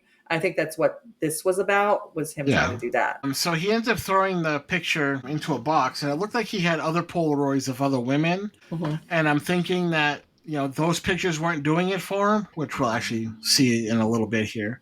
Uh-huh. That those pictures weren't doing it for him. That I'm thinking that that's why he kept out the other picture, like Nora's picture, Mm-hmm. because he also said Lucky's favorite. And so Right. maybe that's the picture, that's the thing that, got him going. Right. The others were his trophies, yes, but maybe he wasn't able to relive them as much as he was able to with Nora. Yeah, maybe that one turned out to be exactly the way he wanted it to be. Yeah. And maybe the others were more problematic or didn't quite give him the satisfaction that he was looking for, except for that one. So, yeah. So now he's back in his bedroom. He's looking for like other dresses and other things to wear, probably trying to continue his way of trying to prevent himself from doing what he does. And someone knocks on the door. He's like, oh my God, he's got to change. So he changes really quick and he opens the door. And Cassie comes in. Like, you don't see him opening the door, but you hear him, and they kind of come into the living room, and it's Cassie. And, Dawn's like, Tyler's not here. Do you want me to let him know that you stopped by? And she's like, no, that's okay. We haven't really been talking to each other. And, they're just trying to make like a little bit of small talk. And she comments on the Polaroid because he had it set up so it would be on a timer. Dawn's like, oh, you're an amateur photographer, aren't you? And she's like, yeah. And so they kind of talk about it a little bit. Well, he brought up when he said you're into photography, he said, because you had all those crime scene photos. And again, I felt like it was one of those little nudges, like, I know what you're thinking kind of thing. Like the way he brought it up. And that was a very uncomfortable, nervous moment for me. Oh yeah, this whole scene was uncomfortable. Yeah. The way it was done, which, is a testament to the director, because that's what this was supposed to be. Right. So Dawn ends up asking her to take a picture, and she's like, okay. So he takes a picture of Cassie, and she's like, say cheese and crackers. And she's like, cheese and crackers. Yeah. She doesn't say that until after he takes the picture, for crying out loud. Right. I was like, she took a long time to say that. Well, I mean, it was awkward. I mean, you have a serial killer, an alleged serial killer asking to take your picture. It's like, what do you say? Like, oh, okay. So Dawn ends up asking her if she wants to blow on the Polaroid. That was weird. And it was really weird because he gets a little too close and she's like really uncomfortable. Mm-hmm. And at that point, her phone goes off and she's like, oh, it's my dad. I got to get going. Right. And this is when he's like, should I tell Tyler you came by? And she's like, no, I'm good. So he's standing dejected in his living room.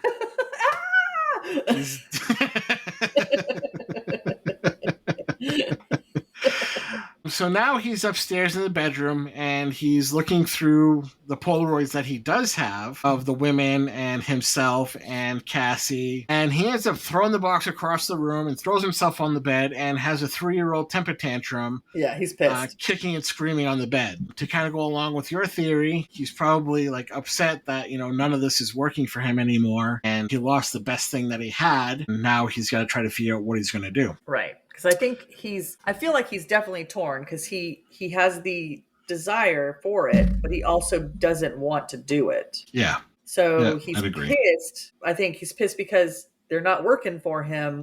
And he's pissed that they're not working for me. I'm going to have to give in to my desires. Yeah. And he doesn't really want to. Yeah. So the next scene, he ends up pulling up to the woman's house. Without her knowing it or her being there, whatever.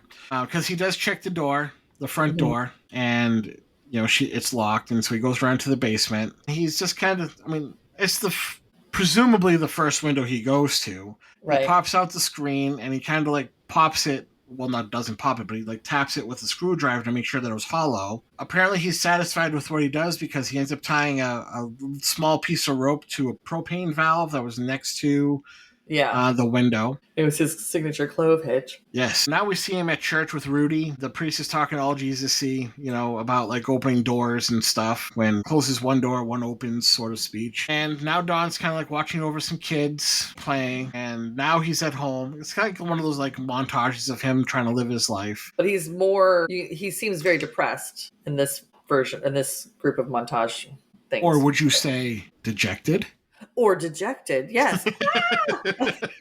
So now he's at home, he's sitting on his bed, and he's listening to a voicemail from his wife talking about her day and what's going on. Susie's like saying that she loves him and all that. And as the camera pans and pulls away, we see like all of his bondage stuff like laid out on the bed in a very organized manner. So it's like, ropes and ball gags and weapons and like all kinds of different things. Right. And it's all neatly placed out. Now we see this woman who was sleeping on her couch, the woman that he was stalking. She's sleeping, TV's on. We see Don going through that cellar window, and he slides himself into the basement, making a shit ton of noise, I might add. Yeah. These are not quiet people. They No, don't know how to they sneak are around. not at all. This is why Tyler can't get any sleep. Everybody's too damn loud. So he ends up finally... Go ahead. I was saying, this is obviously where he learned about sneaking around loudly. Yes. Yeah. So Don kind of steadies himself, and he continues upstairs, and you can kind of see that he's kind of got a bad back because he's kind of like holding his back at this point. This is the only time I've seen anything quiet, because he ends up walking into the living room very quietly, trying to make sure that he doesn't wake her up. And so now he's like standing over her as she sleeps, and he's got like a mask on, he's all in black. So he's like standing over her for a little bit, and then he ends up turning off the TV. That ends up waking her up. She like jumps up like, oh my God, like what's going on? He pulls out a revolver, telling her that he won't hurt her. He's on the run because he just robbed a bank. He's like, I'm going to lift my hand off your mouth. Don't scream. As he's talking, he's like stretching his back the way he was going into the window, because again, it was very awkward. He continues his story about robbing a bank and that he's going to need a car. So he's going to steal her car, ask for a purse, and he dumps out the contents, and he takes the keys and her license. He then takes out his Polaroid and takes a picture of her, and he's like, oh, if you say anything, I'll give this to my friends and they'll find her. So he tells her to get up and grab her bag, and he's like, I have to tie you up. He starts pleading, like, I won't tell anybody, promise. He ends up pushing her against the wall and puts a gun to her head, complaining about his back some more. Like, the woman doesn't care about your back. You got a gun to her head, and she doesn't care about your bad back. Right. Well, this whole scene, so this whole section here, when she wakes up, she's screaming, he grabs her, covers her mouth, tells her, points a gun at her, whatever, blah, blah, blah, and says, stop screaming. But he's also so like, he comes off very harmless because of the way he's talking to her. Yeah. He's like, oh, I'm in trouble. I'm on the run because I just robbed a bank, and oh, my back, geez, I hurt my back coming in the window, da, da, da. But he's like, and he's just, the way he's saying it is in that lame dad kind of way. Yeah. So he comes off as friendly. And he's like, I'm going to have to take your car. He's like, you've got insurance, right? Basically, he's telling her, basically saying, I'm going to take your car. Just turn it into the insurance that it was stolen, And then he takes a picture of her and he's like, don't call the cops. Don't tell anybody, or I'll tell my friends. I'll show them the picture and give them your address or whatever, and they'll come and kill you. And I'm thinking, how is she going to turn her stolen car into the insurance company without telling the police that her car was stolen? And so I'm like, lady, I'm like yelling at her, the TV. I was like, don't believe him. I was like, that doesn't make any sense. That's completely illogical. And then, of course, he's like, all right, I'm going to take you to the bed. I'm like, don't go to the bedroom with him. Like, there's no reason to go back there. I was like, this is all garbage. It's like, this is so illogical. Use some logic. Because if this were me in this situation, I would have absolutely said to him, well, that doesn't make any sense. How am I not supposed to tell the police that my car is stolen? I have to tell the police if I'm going to turn it in my insurance, because that's what you're telling me to do. I would have beaten him to death with logic, and he would have either killed me outright or just given up. I'm like, girl, this doesn't make any sense. I was like, what he's saying isn't making any sense. Are you not listening to what he's saying? No, that makes sense. But of course, I guess if you're in that situation, well, some people, if they're in that situation, all logic goes out the window. You're just going to do whatever you can do thinking that you're going to survive. Because he did come off as a nice guy, because the way he's talking. Yeah. But I mean, and a lot of people don't know what they're going to do until they're in that situation. So now he's all pissed off and complaining about his back. She doesn't give a shit. He ushers her into the bedroom and tells her to tie herself up. And he's like, oh, it doesn't have to be tight. So she does it, and he's really not happy with the way she does it. So he ends up doing it himself, and she's completely, upset, like tying it really tight. And she's like, it's too much. All the while he's talking about his dad being an asshole. Right. It's like, okay. She doesn't want to hear your problems. She's got her own right now. Right. And then he's like, don't worry, I'll be out in 2 shakes of a lamb's tail. Right. That damn lamb. And And as he's tying her up, he ends up smelling her hair. He's like, I really like your shampoo. As he finishes tying her up, he starts to choke her out. So much for being out in 2 shakes of a lamb's tail and liking her shampoo and stuff. I guess he didn't like it that much. Right. And so we do like a shot outside, just kind of like giving like a serene look of her house. Again, kind of showing that comparison of, something awful is going on the inside, but the outside, everything looks normal and serene. And the weird part about it, and at first, before they showed something with his truck outside, I was like, how is he doing this in the middle of the fucking day? This is what was making me nervous with him, because all these things, like when he went and first checked the window downstairs in the basement and all that, it was the middle of the fucking day. And I was like, oh my God, dude, why are you doing this in the middle of the day? But then, do you know why? When they showed the truck, I was like, oh, this is how he's getting away with it. But yeah, I was like, oh, the truck. He can just throw, I'm just here doing work. Yeah, just doing work. Yeah. And so he ends up hog tying her, and she's just kind of like on the floor. And, obviously she's scared. He's going through her drawer and taking some of her undergarments for later use. Mm-hmm. And he ends up pulling out a plastic bag, kind of stands over and puts it over her head. She's like, it sounds like she's like gasping for air, and she's kind of like doing like this weird squeaky thing. Yeah. Now, I don't know if that's what it sounds like when someone's suffocating or anything like that, but that was just kind of like what they were doing. It was like kind of like a squeaky, kind of like difficult breathing. Yeah, it sounded like it was her making the noise, but then I thought maybe when you have a bag tight and you're like, and maybe the air pulls in from underneath, it makes a squeaky noise, but it sounded like she was making that noise, so I wasn't sure. Yeah, I think she was making that noise, and it could have been like the way she sounds when she gasps for air. Yeah. It was just kind of like an odd sound. He ends up pulling out his camera and takes a photo. She stops moving. We don't know if she's dead or alive or she passed out. He ends up sitting down and he pulls the picture out and he's looking at it. And from the doorway, from behind Dad, there's Tyler with a gun. Mm-hmm. He's here to save the day. Yes, he is. And he's like, Dad?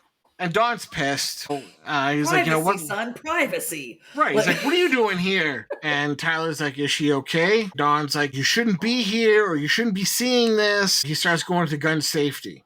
He's like, you shouldn't be pointing a gun at someone unless you're willing to use it. I taught you how to do gun. Yeah. Right. And so at that point, we flash back. Well, no, hold on. He pulls out the classic. Why is he there with that woman? Oh, yes.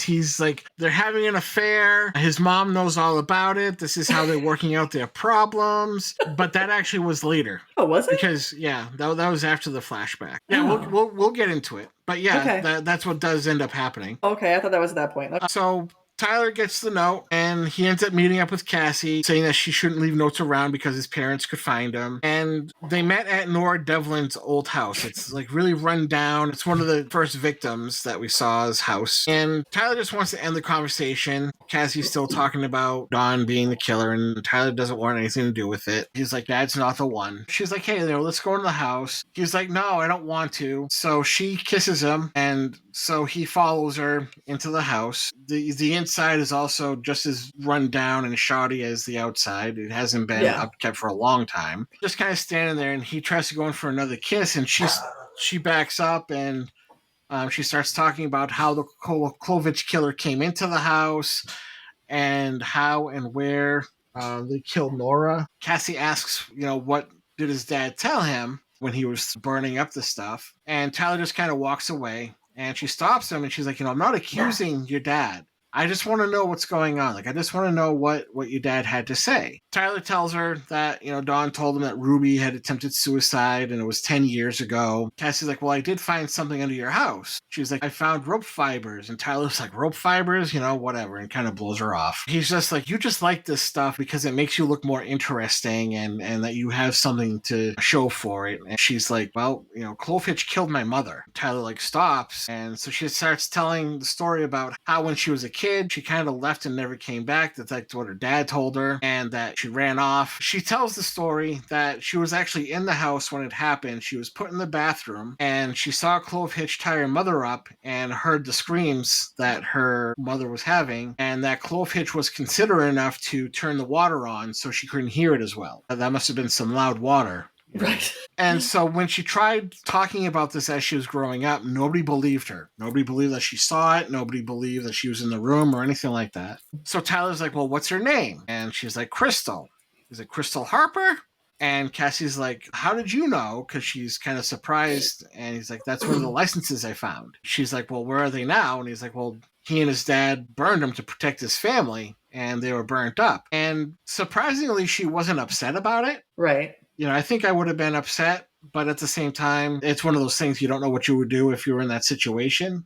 Yeah, I was expecting her to be upset too, but maybe she understood when why he had his dad burning. Yeah. She's like, do you doubt me? He just looks at her for a little bit. Now we go back to when Tyler was leaving on the bus. There's some jumping around here. So now we're back to Tyler. It's the whole scene where dad is like saying, we got the money, you can go, didn't want you to, miss out. It's a flashback. Yeah. We see all the background stuff of how we got to the point where he has a gun on his dad. Yeah. Yes. He does end up getting on the bus, but at some point he gets off and he walks to Cassie's house. They're also showing that, in the time that he's supposed to be gone, he's actually taking care of Uncle Rudy. Cassie asks about his dad being a handyman, saying, hey, that's probably how he gets into places. Kind of like what you just said. He's a handyman. That's what he does. He's a contractor, whatever. So It makes sense that his truck would be somewhere. And so now they're kind of like following Dawn around town. Cassie and Tyler, when they're following Dawn, they're expecting to find signs of him doing the things that he was doing. And so just kind of tail him. And Tyler's like, I've been with this man my whole life and I've never seen anything. Cassie's like, well, maybe you don't know what a normal father is like, which is true because, although what is normal? So they're kind of like on the other side of a fence when Dawn is having that awkward conversation with the police officer. Tyler's on the phone with his mother talking about the trip and saying it's going great and everything, just trying to play it off as if he's actually there. Right. And then they notice that Dawn is following the woman, so they're kind of watching him on that. He ends up getting into his truck and he ends up driving by the fence that they're at, and he kind of stops and he looks around and he almost sees them. Like just the way the angle he was at, he almost sees them, but it's quite not there. Tyler's like, I don't think this is going to work, yada, yada, yada. And Cassie devises a plan about trying to get Dawn's phone and to see if they could add a GPS tracker to it. So Tyler goes into the house, kind of breaks into his own house while Dad is playing dress up and doing like all the weird stuff that he was doing. And, this is like the first time he sees Dad in high heels. I mean, that's a therapy appointment. Because he's like, was he hiding? Oh, he was on the other side of the bed. Yeah. And he could see his dad's feet under yeah, that's right. Yeah. And so he was kind of trapped underneath at this point, texts Cassie for help. And that's when she ends up going to the door and they have that little awkward conversation and doing the whole cheese and crackers thing. Right. Tyler's hiding at this point, but he's watching this interaction take place. Now we're at Cassie's house in her room, and now they're tracking Dawn's phone, and they can see kind of like where he's going. They have a difference of opinion on when and where to follow him, because Tyler's nervous about getting caught, and Cassie just like wants to go. He's like, I don't want to. They come up with a compromise, and so Cassie and Tyler goes where she wants to go. Yeah. They follow the GPS to the woman's house, and they see his truck out front. Tyler wants to believe he's just working, and Cassie ends up going around the house. She's gone for a little bit. Dawn ends up coming out of the house, and he drives off. Cassie comes running back out and scares the shit out of Tyler, brings him around back, and shows him the tied rope where he placed on the propane valve. She also points out that it's the Clovehitch knot. Cassie looks in a window and calls for Tyler to come over, and they look inside and they see photos of a woman stating that she's from the market. They're looking at a wall that has a bunch of pictures of this woman, and they're like, oh, that's her. So at this point, Cassie's just like, Cassie is the only, well, no, that woman too. That woman and Cassie are the only two that actually get some sleep. Right. Okay. Everybody else is awake at all hours.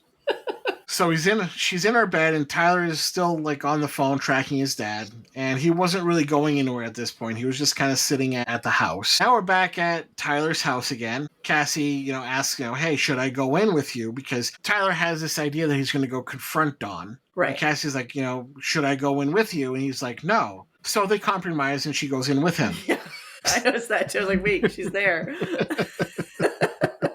Dawn's not there. Like, they can't find Dawn. Hmm. So they go up in the bedroom. There's rope fibers, and Tyler grabs a gun, and they end up riding their bikes to the woman's house. Dawn's truck is outside again. They run to the house, and they kind of go in the same way Dawn did. They end up walking upstairs into the living room where they see the struggle going on. They can hear footsteps behind a partial wall in the kitchen, like that's where they end up hiding. And they can hear footsteps coming towards them. At this point, Dawn is like holding a chair in the kitchen, and he's rubbing his back. It's like, God damn, get some Ben Gay or something. Seriously. And he can't even lift the chair. He has to drag it into the bedroom. That's when he puts the bag over her head and she's screaming the way she was. That's when Tyler walks up on his dad with the gun. And so we see the scene of him walking into the bedroom. And so now we're back to going through the gun safety. And don't aim it unless you're going to use it. I was trying to convince him to turn himself in again. Cassie ends up coming in from behind Tyler. And Tyler's like, hey, can you go check on her? And Dawn immediately is like, Cassie, she's trying to manipulate you. And he just goes into a story about having an affair and that his mother knows about it and they're just a little kinky. No big deal. And Cassie's like, you're not listening to this bullshit, are you? Dawn's like, if this gets out, it'll ruin the family. And he's really, really trying hard to gaslight Tyler in this situation. Total. God, the gaslighting was ridiculous. And I gotta say, he was doing it, like the actor was, like McDermott was doing a good job with it because it was pretty convincing of the gaslighting. Yeah. He really was. Like, it really felt like that's what he was doing. Oh, yeah. It was well ridiculous. Done. I was like, dude, please don't fall for this shit. And I was so glad that she was like, you're not falling for this shit, are you? Yeah. So Cassie sees the revolver on the table and she ends up going for it. And Dawn grabs her by her arm and back of her neck and bounces her head off the wall. Then she ends up falling onto the floor. And so she's kind of down for the count for the time being. Tyler watches this whole thing with the rifle kind of pointing down just a little bit. And then he lifts it back up again. And Dawn's like, I trust you, Tyler. You and we've gone through proper gun training. We're good at it. She's not. Like, she's not properly trained. So I don't trust her. That's why I did what I did. Yeah. He tells Tyler to lower the gun and to not be another statistic because of gunshot accidents and whatnot. Right. So Tyler ends up lowering the gun. Dawn's like really hamming up you're doing the right thing. I'm so proud of you. Like really trying to get into Tyler's head. Dawn's like, hey, give me the gun, but first. And he's like, oh, ha, ha, ha. Remember when you were a kid, you used to like that. Oh, but first. Ha, ha, ha, ha, ha. And like how funny it was. And Dawn's like, hey, I'm not mad, bud. I'm not mad. I'm just disappointed. Oh. So he aims the gun at Tyler. No, he shoots. Had Tyler given him the gun yet? Yes, at this point he did. Okay, yeah, Tyler gave him the gun, yeah. Yeah. So he aims the gun and he shoots, but there's no bullets. Yeah, that feeling must have sucked. Not for him, but for Tyler to know that his dad was willing to shoot him. Yeah. That sucks. I was like, oh. The moment was ruined. Well, no, I was like, because if his dad had shot him, he would never have known that his dad shot him. If his dad shot him and killed him, it would have been quick and boom. He wouldn't have known, oh my God, my dad just shot me. But now, because there was no bullet in there, his dad was willing to shoot him. And now he knows this, that his dad was willing to kill him. I was like, poor Tyler. You lived. Right. And now you know. Right. Dawn is not happy that there was no bullets in the gun because he was played. Yeah. And so Tyler bum rushes him, and Dawn knocks him to the floor and gets on top and starts to choke him out. Tyler's struggling really, really bad, and he's starting to kind of lose it a bit. He's losing the fight. Cassie ends up coming in to save the day using a lamp and bounces it off Dawn's dome twice. Right. Knocking him out. And Tyler's like really catching his breath, and Cassie goes to call 911. Like Tyler's sitting on the bed, she's sitting against the wall. She goes to call 911. He's like, no. They just kind of stop and look at each other. So at this point, we have some random pickup shots of the outside. And this is some time later because they show a sign on a post saying missing person, Dawn Burnside or whatever their name is. I forget already. But it's a missing persons poster for Dawn. Now we're in Tyler and Cindy's home with Susie. And Cindy's really struggling as a single mom at this point. She's trying to keep everything together. She has to get a job now because it seemed like before she wasn't working. Yeah, I don't think she was. Yeah. And so now she's got to provide for the family, and so she's trying to maintain everything. This is when we learn that it is that the daughter's name is Susie. Mm-hmm. The movie's almost over, and this is when we learn that the daughter's name is Susie. Right. And the mother's trying to give her breakfast, and she's like, well, I want pancakes. And mom's like, well, oatmeal's kind of like pancakes that birds shit out. Like that makes it sound so great. I think I'm gonna have a bowl of that. It took me a minute to figure out what the fuck she was saying in that. I was like, did she just say, like, what? You can tell she's feeling run down, and she's like, could you just please be a good girl? Susie's like, yeah. Now we see Tyler, he's getting ready to get breakfast, and he goes downstairs, and they say their grace, and they eat. And Tyler's like, hey, I can pick up a few shifts at this place to kind of help out a bit. Mom's appreciative of it. Right. The phone rings, and Mom gets the phone, and it doesn't really explicitly say what's going on the phone, but it sounds like, hey, we found Don. Like, found his body. And so she ends up going to the pastor of the church, where they give each other a hug. And Tyler and Susie are outside sitting on the stairs, which, is opposite of the office. And the pastor and mom are in there, and they close the blinds. Ba chicka wah wah. At this point, I was like, I hope he had life insurance. That's true. That's true. So she doesn't have to struggle quite so much. Right. So obviously the pastor and her are talking about what happened and whatnot. And so now we see Cassie and Tyler. They're back at the old Devon place. And Tyler's like, what do we do now? Cassie's like, well, we'll never get caught. Clovehitch Killer will never be traced to this because the woman never saw his face. Apparently, that was the part I was wondering about before that was said. Because I was like, how are they going to explain this with this woman? She's still alive. Yeah. Yeah.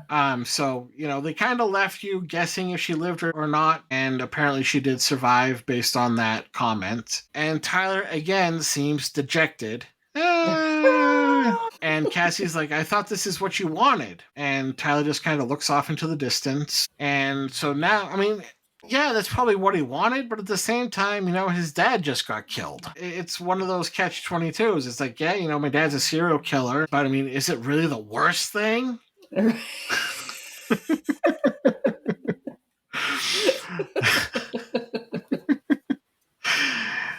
We see Tyler at his desk, and it looks like he's trying to read for school. And we can hear Susie in the background being a pain in the ass and refusing to go to bed. Legitimately, she's probably going through the pains of losing a parent and the upheaval of her world. And she wanted to sleep with her mom. Yeah. Or wanted her mom to sleep with her, whichever. I can't remember which one. Yeah. And so Tyler's like really frustrated with this whole scenario. Could be like one of those things where he kind of regrets it at the same time because his dad was kind of the glue of the family. Again, he can't sleep. Right. Because he's laying in bed and he's not able to sleep, playing with an elastic. So his mother ends up coming into the bedroom. He sits up and she's like, the police wanted to talk to you, but I wouldn't let him. They don't believe it was an accident. And he's like, well, like somebody killed him? She's like, no, nothing like that. She's like, we did have a lot of problems and we were trying to work them out. Well, in this section, because this is one of the other ones that I wanted to talk about that they didn't really do a deep dive on, but they left me thinking, because she's like, your dad had some problems, but we were working on them. But she made it sound like that he'd had problems the whole time that she's been with him. And they were doing things to work on him. And I thought, did she know? Did she know that he was this? Or that did she know that he was the Clovehitch Killer? Or did she know that he had these desires? I think it was more the desires, because nothing in the movie made you think that she knew anything about it. No, unless she was just really good like he was at pretending to be this, happy little nuclear family thing going on. Yeah. And she acknowledges, how good he was with guns and everything. So it couldn't have been an accident. Right. Tyler gives her a hug and they just kind of rocking back and forth. And so now we're in the church with Boy Scouts. Billy is leading the procession, and he welcomes Tyler into the Brotherhood of Light, or the Tower of Light, or something of light. Mm-hmm. And they embrace. So apparently Billy is all good with Tyler now. Yeah. And, Tyler gives this strong, moving speech about his dad and the tragic accident that befell him. and talking about how good of a man he was, how he was a pillar in the community, and like all this other stuff. And Cassie's watching the speech from the back of the room. Now, at this point, Tyler, we still hear Tyler telling the speech, but now we flash to Cassie and Tyler setting up a fire out in the woods, and they're setting up a tent, and they end up dragging Dawn into the woods. And apparently this fire wasn't as eye-fuckable as the last one. Right. Because they weren't staring at it like, it's a very they really normal fire. Yeah, it was. It was not a sexy fire. No, not at all. Dawn is wrapped in plastic. At that point, I thought Dawn was dead. Yeah, so did I. He was just wrapped in a bag. Yeah. So they end up sitting him up in a lawn chair, and he's alive, but he's barely moving. He's just kind of like bobbing his head. And Tyler ends up loading a pistol with gloved hands. This is still going on all over the speech that he was having. And it kind of flashes back between Tyler giving the speech and then back at the camp. We see Tyler at the camp pointing the gun at his father's face. Dawn looks at him, closes his eyes. There's a long pause between the two. Now we go back to the podium, and Tyler says, "There's one last thing to say about my dad." And there's a long, dramatic pause. "I love you." And we cut to black. Da, da, da. The end. Do you think that Tyler killed him, or because I think that Tyler probably wasn't able to kill him, and I think that the way the father Don looked at him, I was like, Don was probably like, I realize this is the only option I have, and I'm going to go ahead and do this for the sake of my family, and he ended up actually killing himself. Yeah, I think the same thing. Yeah, because I feel like he struggled with it. Because I feel like he struggled with whatever demons he had that made him do that. And I feel like he almost really didn't want to do it, because I feel like he tried really hard not to. And then, of course, he loves his family. And I think he truly did love his family. And I think that he felt like this is probably the best way to deal with this. And he shot himself. But yeah, when Tyler put the gun in front of his face, I think that was just like the nonverbal way of saying, this is what you need to do. Right. Yeah, I felt that way too. Overall, I did like the movie. Mm-hmm. There was something about it that felt a little off. Like, to be honest, I think some of it was like the lack of music. Like, some movies are really good about having that as part of the movie, like that being like part of the gist of it. Right. I didn't feel like that worked as much in this one. Yeah, because a lot of times the music will set the scene. It'll be tense music when there's tense parts, and there'll be happy music if it's happy parts, stuff like that. Yeah. And I actually kind of like that there wasn't music in here, because it did make it feel awkward, which I think is how we were kind of supposed to feel. So I kind of was okay with it not having music. Well, I think it worked in some scenes, but it didn't in others. Yeah, well, that's true. Yeah. Like the first time that they were driving on the truck, joking around about the action music or whatever, but like the first time that they were driving, I felt that there could have been some music there. Yeah, there could have been, but I also think that it was another one of those moments because Tyler was disappointed or dejected because he wasn't able to go on this camp trip thing, whatever he was supposed to be doing. And then, of course, his dad did the whole awkward say uncle thing. And right. I don't know, I feel like the non-music just played so much into the awkward uncomfortableness that was supposed to be there. And I think that was even kind of an awkward moment a little bit, because if they put on, like, he was bummed out, but, of course he still understood. And of course he loved his dad, but he was still kind of bummed. So playing like some happy road music or whatever would have been a weird thing to put in there. You would have had to put sad, depressed music in there. I don't know. I didn't mind it that much. Yeah. I thought it played into how the movie was supposed to make you feel overall, and to not have the music there telling me how to feel. Oh. I think it was an interesting choice. Yeah. And as we stated, like throughout some of it, like there was some awkward parts, just kind of like how they mashed up a couple scenes, or how they would go from like day to night without any kind of like sort of transition. Right. Because a lot of movies, it's like, hey, I'll see you in the morning. And then, like the next scene, it'll be morning. But there was like nothing like that. And it made for some parts of it to be confusing. I mean, like, you didn't lose track of the story. Don't get me wrong. Right. But it was just like, okay, we're here now. And as we said, Billy's a bastard. Yeah, Billy sucked. Yeah, I didn't like Billy at all. And it's like, what happened that made them all forget? Because even when, like, when the mom was, trying to make breakfast with the bird shit oatmeal, and she's wearing her little apron thing because she's going to be going to work right after this, apparently. And he comes in and he's telling her, oh, I can get shifts at this place because Billy's cousin's or uncle's place. And I'm like, oh, he and Billy made up. Like, all of a sudden, because his dad dies, everybody forgets that this guy's a perv. Because nobody knows it's the dad. Right.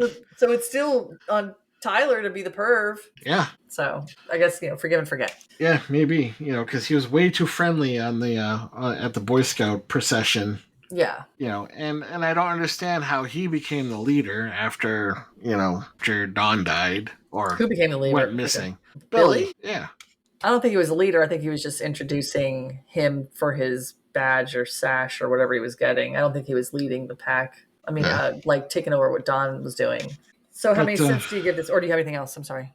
Oh, no. I was going to ask you the same thing. I give it a 6. I know the IMDb says 6.5, but I'll give it 6 cents. Okay. I was going to give it 6.5, actually. 6.5 for, I liked it. I had seen this movie a few years ago, but I feel like when I watched it the first time years ago, I watched it like partway through. It wasn't from the beginning. But of course, this time I watched it all the way through. I watched it through 1.5 times because the first time I watched it, I fell asleep, not because of the show, because I made the mistake of laying down in front of a television. And I get it. Gets me every time. I get it. But I liked it. I liked how they made him so lame dad joke. I like how he was like that. I also liked that even though it wasn't like in your face, I'm struggling with this, but you could tell that he was struggling with it. Like he wanted to be a good guy, but he gave in or he was trying to do his best not to give in. I also realized that he was doing this up until the time that Tyler was 6 years old, roughly, and then just suddenly stopped, which again, I wonder if that's because the brother found out and then all that shit happened with his brother and he probably tried to kill him and whatever. Yeah. If he's willing to kill his son, he's obviously willing to kill his brother. Yeah, definitely. So, but yeah, I would give it a 6.5. I'm in agreement with IMDb. The only reason why I take the half point away or the half penny away, right, is because it kind of felt like a CSI setup. Because like every single episode of CSI, it's pretty much set up the same way. Someone gets killed. Mm-hmm. They find out someone got killed. They introduce the murderer almost right away, and then the rest of the show is them trying to figure out how to put that person in with the killing. Right. So I feel like that they kind of gave it away too quickly. They made it too... Like, I don't think they intended to. Because like the way they set up in the beginning, I don't think they intended to. Right. But you pretty much knew from the second you saw Don that he was the killer. Well, you also, I'm not sure if they didn't intend to, because when you look at the cover for the show, it's his face looking weird. So I was like, obviously it's him, unless they just didn't think we would notice. Well, I mean, if you ever notice, like with Netflix, though, like they always have some, like they're always changing the thumbnail. Yeah. Mm-hmm. And putting his face on there was probably like the only thing that made sense at the time. Because if they put Tyler's face on there, it doesn't, it's like, okay, Tyler. They could have put Susie's face on it. Right. Who is this? I just feel like that it just kind of gave it away too quickly. I'm looking online at different Clovehitch Killers, what they have on the thumbnails online, and there's one that shows him when he was dressed up, head to toe in the living room, looking down at the lady sleeping. But I'm not sure if that's his IMDb. I'm not sure that's the cover. And there's another one for Shudder, and I really can't. I think it's the same picture, but it's just kind of over a little bit. And then there's another one where it's Tyler, but then there's the other one where the one for Netflix, it has like it's the dad's face, and then at the top there's like torn paper, and you see a shed. But it very much gives it away. The Netflix cover totally gives it away. But the Clovehitch Killer that you look at, this other one on Amazon, it looks like a DVD cover. It's where he's standing over the lady. Yeah, I was looking at the cover, the DVD cover. But with the DVD cover, though, it shows him standing over the lady, but you can't really make out that it's you don't know it's Dawn. him. Right. Right. So that's Netflix fucked it up then. Yeah. Fucking Netflix. All right, so anything else about the movie? We can put a sock on it. Let's put a sock on it. All right, that wraps up our discussion on the Clovehitch Killer, a movie that proves sometimes the scariest monsters aren't the ones lurking in the woods, they're the ones grilling burgers in the backyard. Next week we're covering, I picked a classic, how could I not, The Stepfather. Because if there's one thing horror has taught us, it's that father figures with a strong moral code are never a good sign. As always, be scared, be prepared, and don't get caught in the dark.